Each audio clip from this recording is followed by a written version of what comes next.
Now, as we're done breaking that down, um, Tammy, we want to, as you're our guest, as we always do here on the Cyber Coffee Hour, we want to learn more about our guests. We want to learn more about you, the person, your journey, what got you started in cyber, maybe some influences. So maybe you could start there, like just like what were some of your early, like I said, maybe early motivations, influences that got you into cybersecurity. Okay, so I have a whole and thank you, Dr. Joseph. I appreciate it. No, this has been a great conversation. I already got ideas right now. It's like, damn, I got some research to do. I have a whole talk that I did last year on like I didn't choose cyber, cyber chose me.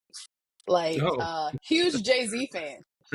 Huge Jay Z fan. I don't know if y'all picked up on I that. I ain't I choose his I, life. I His life understood that chose me. reference. yeah, I got that reference. Yes, Yeah, yes, exactly. yes, yes. I am a Jay Z fan. Jay Z fan. Okay, and so I was like, I thought about it because like I literally just applied for a position and I wasn't thinking about that position at all. I was applying to several positions. I was like, okay. I threw the whole pot of spaghetti at the wall, and like that was the thing that stuck. And so I've talked about this a lot, and a lot of people's like, Tim, you can't say that, you just kind of randomly landed in cybersecurity. It's like, yes, the hell I can, because I feel like that's what I did. But I know that before then, my skill set that I brought with me is what helped me to continue to be successful in the industry. So beforehand, so history, like y'all heard the bio, right? I have a bachelor's degree in accounting and never really worked in accounting. My background, I've worked for banks. I've worked for investment banks. Like I've worked in, like my thing before I entered into cybersecurity was like anti-money laundering and sanctions and OFAC and, enhanced due diligence, know your customer. I love that shit. I love it. Like I absolutely love it. And it's like, like, because of like, for me, I was like, I feel like, a lot of criminals are dumb, or a lot of people who does shady shit with money think that they're not being tracked. And it's like, you have no idea how much the government is tracking your money. Like, not just your data, but your money. The banks are doing it.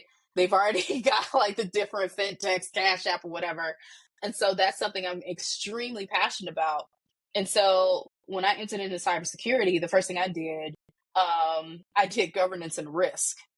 And I came in at a level where So, I could see, yes, I was like, I was on the mountaintop and said, wow, this is cybersecurity. And oh, here are all of the huge major issues within this organization, specifically in cybersecurity. It's like, well, I'm about to learn a whole lot of stuff. And so for me, like, I was able to, like, I did governance and risk, and then I transitioned over to cyber threat intelligence. And I tell people, from my perspective, cyber and anti-money laundering are two sides of the same coin. Both of them are there. They're taking money from an organization, first of all. And secondly, they're there to protect the organization. And so all I really had to do was flip a switch, because I was, as an anti-money laundering specialist, I'm looking at, I'm thinking about this now. I was actually kind of doing cyber shit. I was doing OSINT before I even knew that that's what I was doing.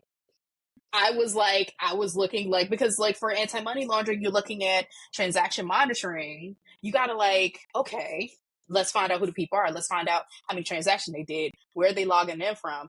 Like I'm doing research. I'm trying to find these people online. And I was like, now I know. I'm like, oh, that was OSINT. Okay. It's like, that's a bit of intelligence. I see the transition.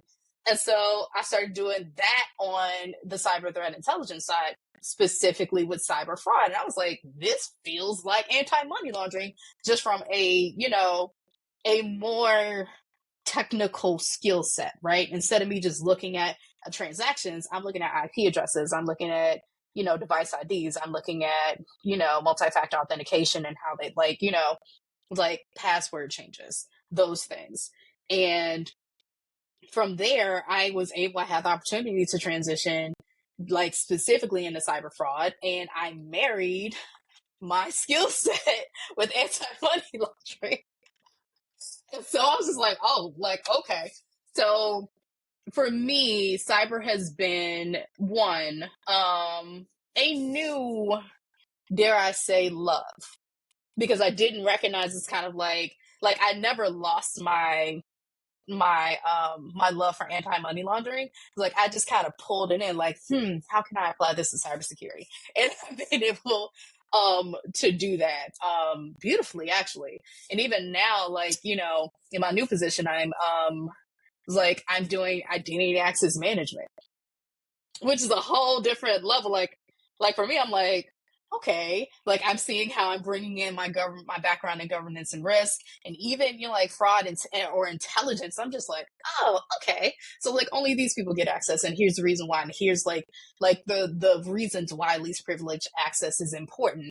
And so I like the fact that I'm expanding my knowledge base while also bringing in everything else that I've learned so far. So that's just like my cyber background. So, what other questions you got for me? Yeah, I have a few, but go ahead, Joseph. No, just a quick follow up, and Freza, you can go. No, as you mentioned, and I think this is very good for the listeners, especially those when we talk about people who are looking to get into cybersecurity or maybe transitioning from a different career field. I thought what you said was very profound when you said you're marrying your previous experience into. You didn't discard it; you brought it in, and you saw those similarities. How can I do this within cybersecurity? Like, so what advice would you give to someone who is in that situation where maybe they work 10 years in a different career field and they may be doubting themselves, like, man, I don't know if this will translate into cybersecurity, or like what do you say to someone that is looking to maybe making that career move, that career change, and maybe they're not sure of like how that skill set can translate into cyber? Okay, stop laughing, Al. I see you. Because you know what I'm about to say. So I get this question a lot. Like, people ask, like, I want to transition to cybersecurity. What do I do? And it's like, first I ask them, like, well, what do you know? What do you know about cyber? And most of the time, most people just know, like, well, I know that it's tech and I know that it makes a lot of money. And I'm just like, you don't know anything. And I was like, and Google was right there. So the first thing I tell people is, like, do your research. Do your research. I'm big on using like stuff that already exists, like that's already there. It's written out. I was like, I'm big on the NIST framework. I said, look up the NIST framework, go to the website, and then look at the different ways in which, like, look at what does the cybersecurity, like, what does the cybersecurity organization look like? And then, one of y'all know the website. There's another website that has basically any cybersecurity position. It tells you like the certifications you need, the education. CyberSeek. Yes, CyberSeek. Yeah, CyberSeek. And I'm just like, and it was like, and do your research, because like that's what I did. Like when I got my master's degree in project management, I did research. I looked and said, all right, what degree can I get that will guarantee that within 2 years, because I know I get bored, that I can transition to any industry that has longevity? What is the long-term pay salary for it, right? Like, what can I do? And I landed on project management because I did the research. And so I always tell people to do the research first, because cybersecurity isn't just, like most people think cybersecurity is red teaming. Like, that's what they think. It's like, okay, like that's like the number one thing, right? There's like, oh yeah, it's like, no, baby, no. Like, it's so broad, and not to mention because, like, the landscape is changing, and like, the Internet of Things and like technology, cybersecurity has to evolve with these things. So there's so much potential. Like, the fact that I'm doing cybersecurity and I married anti-money laundering should tell people, hey, you could pretty much do anything. And so those are the biggest things that I tell them. Is like, do your research, whatever piques your interest, do it, like, go deeper into that. And then use LinkedIn to your advantage. Reach out to people that have the titles that you're looking for, that have that background, that's working in that position, and say, hey, I'm looking to transition this. Do you have time to talk, or whatever? Like, or hell, study their track. Look at what education they got, what certification they got. Like, those are the best things that I tell people to do. There. Right. It's like the internet is right here. It's right there. And I think that is the best way for people to transition. Because I'm like, other than that, like, you know, there are a lot of companies that are, you know, they're taking away the, the requirement for college education. And it's like, cybersecurity has way too many open positions for them to be like, oh, we need this, like, purple unicorn. It's like, no, you don't. You need somebody that has, like, a good foundation that's teachable.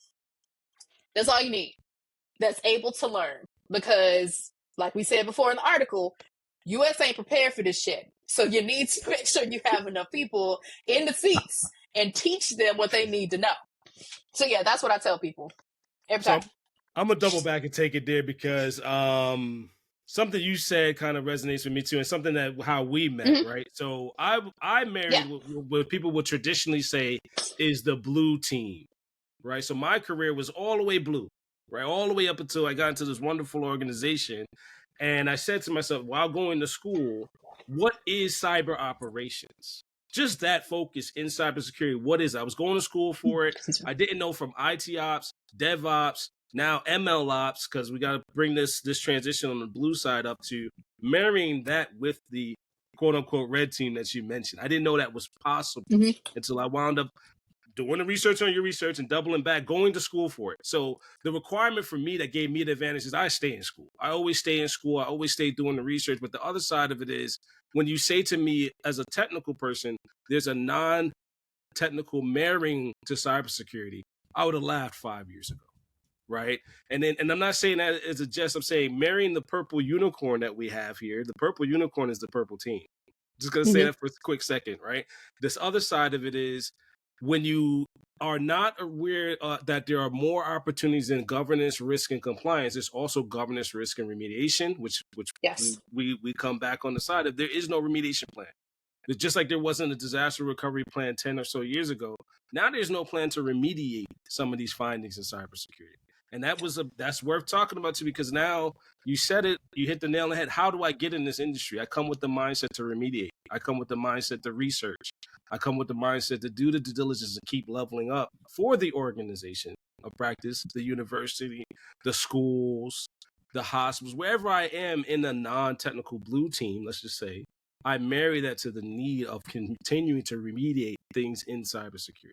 And I had to learn that the hard way. Now, again, that doesn't always line up because your personal adversity or your aversion to schooling, which the industry is trying to say. I think you do need a degree, but more importantly, you should do a certification. You should do something that gets you aligned to those jobs in cyber so you can say, all right, this is my linchpin. This is my research on your research to basically jump into the industry, get into the industry and start doing the thing that is needed today. So I hear that. I hear that 100%. I didn't have to be on the red team to work in cybersecurity. I didn't have to be, a threat intelligence analyst, check the paper, right? I didn't have to be a DFR investigator. I just had to go in the mindset where we're remediating that stuff. And I'll knock on. I was fortunate to be in the right position at the right time. So that's another thing. Just because you're not in a cyber position, you could be, like you, Tammy, in an adjacent position. A position that could be lucrative and that could be not aware to how valuable it is to the organization. Pen testers, right? We all know that everybody wants to go there because it's the cool thing, but that doesn't mean stopping the pen tester is not cool. Simulating the event is even cooler, right? Like doing the threat intelligence might be even cool. Or if there's no threat intelligence, positioning to be a part of that community of practice and build them a platform. If you're an IT person, or even if you're not an IT person, how do I do that? Do I train? Do I talk to my buddies on LinkedIn? Do I send out an invite? Do I keep it boring? You do all of those things. You do absolutely all of the things. So 2 things. One, you chose violence when you said that the industry isn't interested in remediation. I was like, okay, you chose violence today. I did. I mean,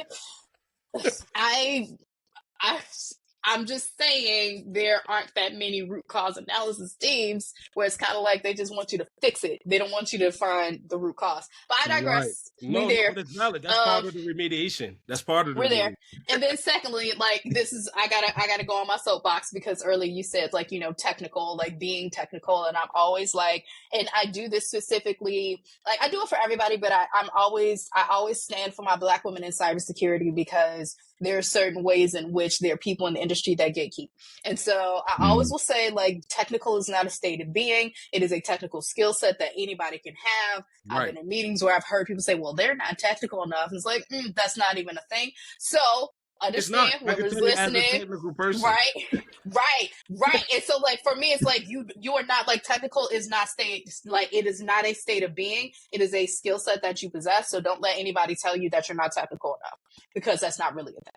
So yeah, I had to stand on that. No, I'm right there with you. I didn't want to. I apologize if I didn't want to come off like that. I could say you did. There's no official state for that level up in technical. It's always there. It's always going to be there. It's a mindset.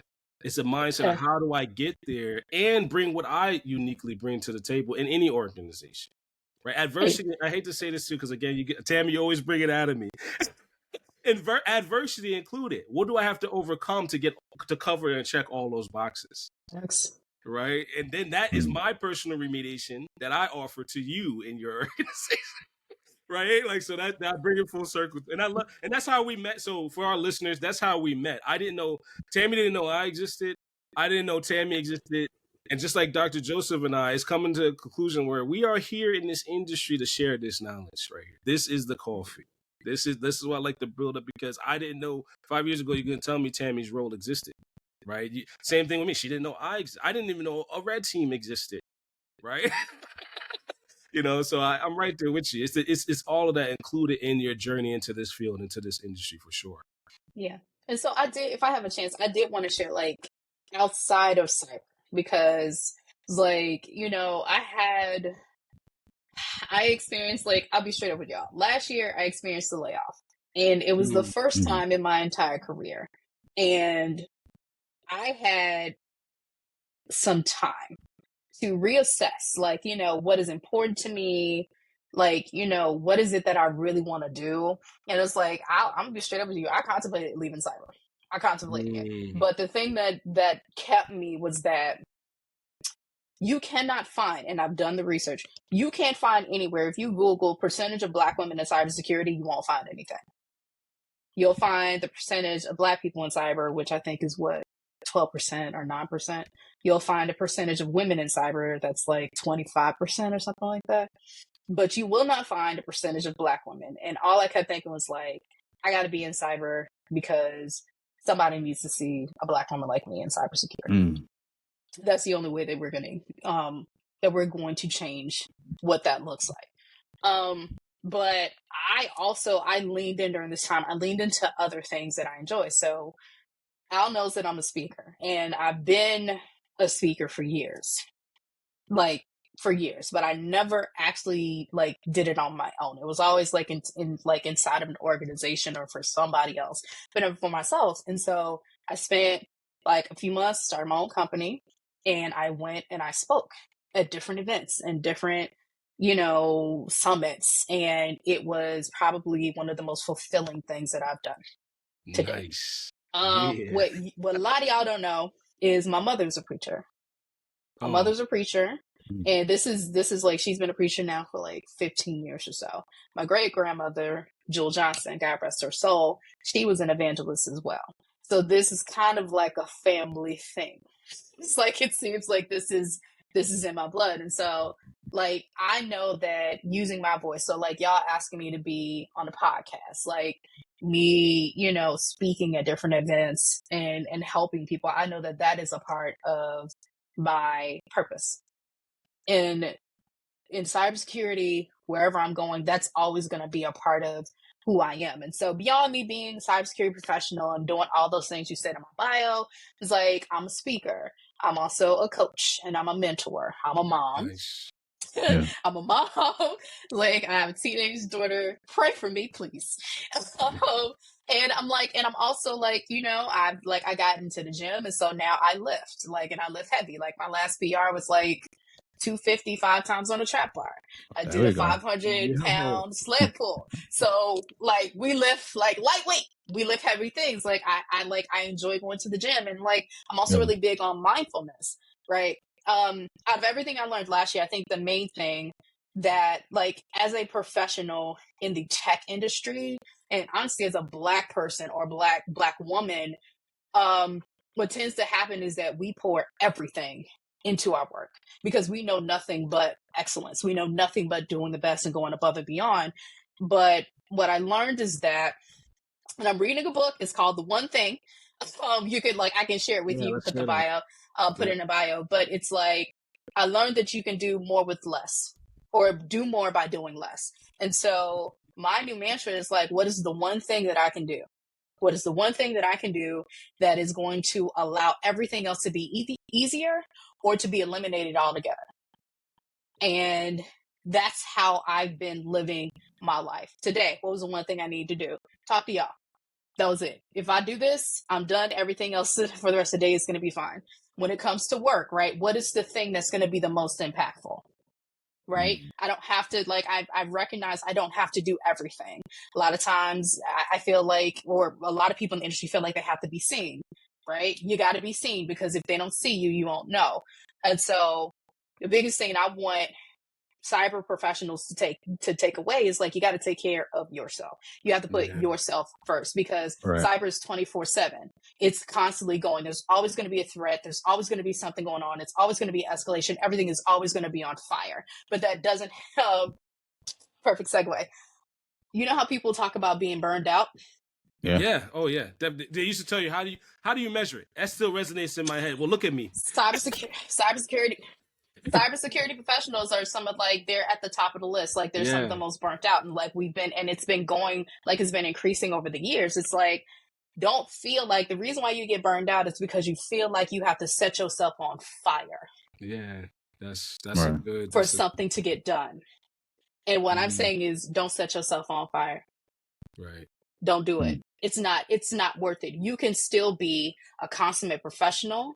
You can be a top person in the industry. You can know your shit. You can do your job very well without doing everything and without burning yourself out. And so that is along with everything else, that's my biggest thing for us. Because again, what do you if everything is always nonstop, right? We're not computers. We got to choose. We are people. No cyborgs yet. Right. No cyborgs yet. But yeah, it's important. In an industry like ours, it's important for people to take care of themselves. Right. Because the industry will use you up. I'm not it has nothing to do with organizations, the industry as itself. This is constant. Things are going on all the time. And so for me, it's very important for me to be able to do all these things. And people will look at me as oh my gosh, she's so successful. I'll tell you right now, I'm doing less now than I ever did. Keeping it real boring. Let's go. I'm doing less so I can do more and be more impactful. So those are definitely some things that I want people in the industry, or even thinking about getting into the industry, to know. Not all of us are overworked. We don't have to be. Right. That makes sense. Because it ain't gonna be me. So, and kind of leading on to that. So when we're talking about just outside of cybersecurity, what are some? And I think you may have mentioned it already, but what are some of those things that you like to do to get into that mental space, to decompress, to, like I said, to get away from work, get away from the keyboard? I know you mentioned going to the gym, lifting weights, but are there other things too, like movies or games, stuff like that? So I mean, I'm not a gamer, but I play games. The games that my gaming habit has changed over the years. I tend to to do games that relax me. So I went back to Tetris, and I love Animal Crossing New Horizons, and I bought a PS5 just so I can play Hogwarts Legacy. But that's pretty much it. I usually was a game, I liked racing games, but it's no, I'm good. But no, I'm a writer. I have there's a book that I read a few years ago that changed my life called The Artist's Way by Julia Cameron. And she has a practice in there called Morning Pages. Anybody who knows me has heard me talk about this. And so Morning Pages is not a journal. What it is kind of a brain dump. It's an act of meditation. And it's in every morning, 3 pages, handwritten or typed. And I have been practicing this since 2018. And this is, it works wonders. It has probably been one of the most impactful things that has changed my life. So that's something that I try and do every day. I also practice mindfulness and I meditate. I've been meditating now since 2017. that also helps me to maintain. That helps me to maintain because I do suffer from anxiety. Beyond that, I like to watch movies. I'm a huge Percy Jackson fan. The show on Disney, but I like to watch movies. I was gonna say they got the new series out now. No, I'm fangirling, but no, I love to read, and me and Audible is like this. So like right now, I think I'm reading maybe 5 different books. I told you about the one thing. One of my favorite. Can you include that? Can you share that with us so we can share it in the show notes? Hell yeah. I got you. So yeah, like one of my favorite books, like I love anything by Rick Riordan, so like the Percy Jackson series. One of my favorite books is Ender's Game. Scott Picard. I love the Ender series. Like I didn't realize how much of like a sci-fi geek I am. I really like, I teeter on like self-help books and books like, I read Atomic Habits. I've read that's a good book. I'm Not Yelling by Elizabeth Leba. Like I'm big on leadership books as well. Like what is it? A New Earth by Eckhart Tolle. Like that one I'm still sitting on that. So yeah, I'm an avid reader. I love books. I love learning. The people that know me is like, if I'm reading a new book, y'all gonna hear about it. You're gonna hear about it. That's probably why we gel, Tammy. To be honest, I think you. I mean, it's like that's kind of what I do. I'm looking at Artist Way right now on my bookshelf. But yeah, like those are the things that I do right now because I recognize, like as I go throughout my life, the things that I'm doing is changing and it evolves, and I kind of like that.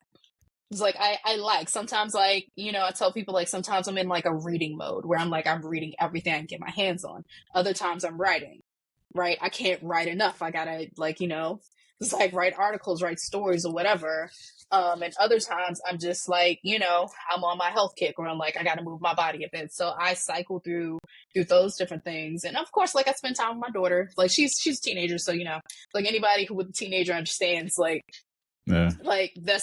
that's a toss up whether or not she wants to spend time with me. I think I embarrass her these days. Depends on the day. Pretty much. But yeah, that's what I'm into. That's what I'm into. Oh, I mean anime, like Hunter x Hunter, One Piece. Drop those too. Yeah, drop those in the show. So you watch anime too? So do you read manga? No. But you watch drop those. Drop what you're watching in the chat too, or in the so we put it in the show notes. Yeah. So yeah, that's me. I'm a bit of yeah. That's cool. That's what's up. Well, Tammy, we definitely appreciate you coming through to the Cyber Coffee Hour. Had a great time. Great time. Before we do close, I guess anything last thing you want to share before we wrap this up? We forgot the coffee preference.